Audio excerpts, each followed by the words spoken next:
I was diagnosed with breast cancer. एक second के लिए तो धक्का लगा, ओह शिट, ये क्या हुआ।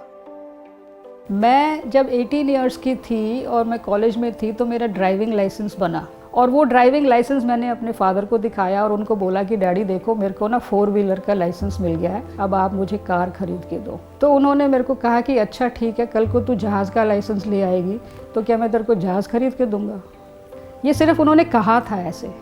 और जिस दिन मुझे वो प्राइवेट पायलट लाइसेंस मिला, वो लेके मैं अपने फादर के पास गई और मैंने कहा डैडी, मेरे पास ये लाइसेंस है, private pilot licence, I am now authorised to fly a plane, so can you buy me a plane now.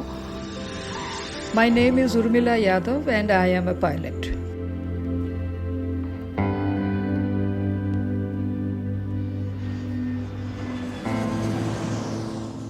I was born in 1962 February in Tambaram. और हमारे टाइम में उन दिनों लड़कियों को एनकरेजमेंट नहीं दी जाती थी। उनका सिर्फ एक ही मोटिव होता था कि 10वीं करो, 12वीं करो और उसके बाद में इनकी शादी कर दो। बचपन से ये था कि कुछ हट के करना है। आई यूज़ टू रिवोल्ट। अगर मेरे फादर भी मुझे ये कहते थे ना कि नहीं, तुम लड़की हो, तुम्हें ये काम करना है, why should I do it, why can't you do it yourself. तो वो कहते तेरे को शर्म आनी चाहिए, तू लड़की है और लड़कों के साथ खेलती रहती है, और इनका क्या जाएगा, इनको कुछ हो गया तो ये तो अपने घर में रहेंगे, तुझे तो दूसरे घर जाना है, तुझे पता नहीं कोई लेगा कि नहीं लेगा, तेरी शादी होगी कि नहीं होगी। मतलब घूम फिर के बात लड़के और लड़की पे आ जाती थी। मुझे ये नहीं समझ में आता था कि अगर लड़की हो तो कोई मैंने गुनाह कर दिया क्या। और क्योंकि मैं टॉम बॉयज थी, हमेशा से ही वैसे रही हूँ, मस्ती मारती थी। कॉलेज भी मैं मोटरसाइकिल पे जाती थी और चंडीगढ़ में भी मैं मोटरसाइकिल पे घूमती थी। तो पीपल यूज़ टू नो मी कि वो मोटरसाइकिल वाली लड़की, येजदी वाली लड़की, दे यूज़ टू कॉल मी। अड़ोसी पड़ोसी भी बोलते थे, मम्मी को आके बोलते भी थे कि अरे लड़की है तुम्हारी, देखो साइकिल लेके घूमती रहती है, जब देखो तब लड़कों के साथ आ रही होती है, जा रही होती है। ग्रेजुएशन के बाद ये हुआ कि मुझे पढ़ना नहीं है, कुछ हट के करना है। I saw ad in the newspaper asking for trainee pilots in Haryana government. ऐसे अरे वाह, ये सही चीज़ है, इसमें जाना चाहिए। वेमेन तो सोच ही नहीं सकती थी पायलट बनने की उन दिनों। इसीलिए मेरे ख्याल से हरियाणा गवर्नमेंट ने भी ये रूल निकाला था, and to encourage women pilots they give 60 hours free to women. That's how I was also selected in that batch.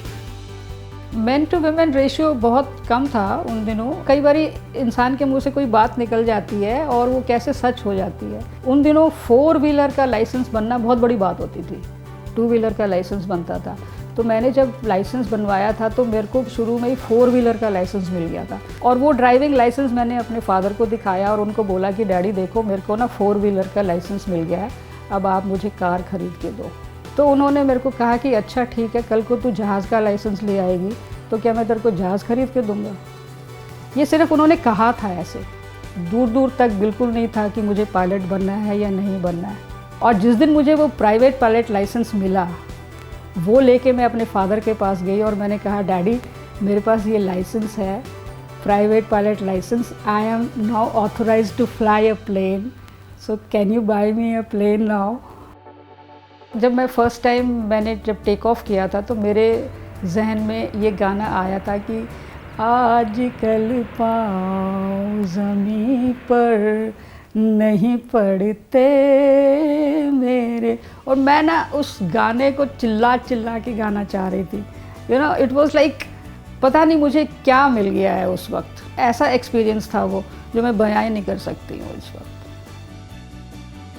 उस दिन मेरी फ़्लाइट थी Calcutta to Silchar, Silchar to Guwahati, Guwahati to Dimapur, Dimapur back to Guwahati. That was my schedule for that day. हमने take off किया कलकत्ता से, तो take off करते ही ATC से हमें कॉल आती है कि आपके एयरक्राफ्ट से टायर गिरा है। मेरे मुंह से निकला ओ शिट। और उसके बाद मेरे दिमाग ने काम करना शुरू कर दिया कि अब मेरे को आगे क्या करना है, because so many people are sitting behind me, जिनकी लाइफ जो है वो मेरे हाथ में है, and they are sitting there, they have the full confidence in me, that is why I don't wanted to break their confidence. So then we started going to Guwahati, और वहाँ पे जाके हमने लो पास किया ये देखने के लिए कि जहाज़ का कौन सा टायर है जो गिर गया है। तो उसके बाद इंजीनियर ने जब हमको बताया कि नोज़ व्हील आपका एयरक्राफ्ट का मिसिंग है, सो उस वक्त मेरे को ये देखना था कि मेरा जो नोज़ व्हील है वो बहुत धीरे धीरे नीचे टच करे, रनवे पे रगड़ ना खाए, ताकि कहीं ऐसा ना हो कि एयरक्राफ्ट में आग लग जाए। और उसके बाद जैसे अपनी स्किल्स के हिसाब से मैं एयरक्राफ्ट के नोज़ को जितनी देर ऊपर रख सकती थी उसको मैंने ऊपर रखा और नीचे नहीं टच करने दिया। और धीरे धीरे जब एयरक्राफ्ट की स्पीड कम हुई, धीरे धीरे वो कम हुआ, तो उसके बाद एकदम से मैंने ब्रेक लगा के तब मैंने नोज़ को नीचे किया, जिसकी वजह से बिल्कुल इंटैक्ट था सब कुछ, किसी को कोई चोट नहीं आई, कोई खरोंच नहीं आई। और जब मैं कॉकपिट से बाहर निकली तो लोगों ने तालियां बजानी शुरू कर दी and they were so happy, दे वर सो आशीर्वाद मुझे देने लगे जो बुज़ुर्ग थे उसमें। तो आई वॉज रियली ओवरवेल्म्ड। मेरे को लगा नहीं, मैंने तो अपना काम किया है और मैंने कोई बहुत बड़ी अचीवमेंट नहीं है ये मेरे लिए। वो करने के बाद मुझे काफ़ी अप्रिसिएशन भी मिला। और जो गुवाहाटी के चीफ मिनिस्टर थे उस टाइम, मिस्टर गोगोई, उन्होंने इमीडिएटली मुझे कॉल करा फ़ोन पे and he appreciated my skills and my duty. और उन्होंने मुझे अप्रिशिएट किया कि आपने इतने लोगों की जान बचाई है, हम आपके साथ हैं। और मतलब हर तरफ से मुझे अप्रिसिएशन मिला वहाँ पे उस वक्त। जब इन बिटवीन मैंने 2 साल 3 साल फ्लाइंग छोड़ दी थी क्योंकि पैसा नहीं था करने के लिए, तो मैंने सिर्फ प्राइवेट पायलट लाइसेंस लेके छोड़ दिया था। लेकिन मैं कमर्शियल पायलट लाइसेंस के लिए मैंने एग्ज़ाम दिए थे और मैंने सारे पेपर्स पास कर लिए थे और मेरे पास अब सिर्फ फ्लाइंग रहती थी।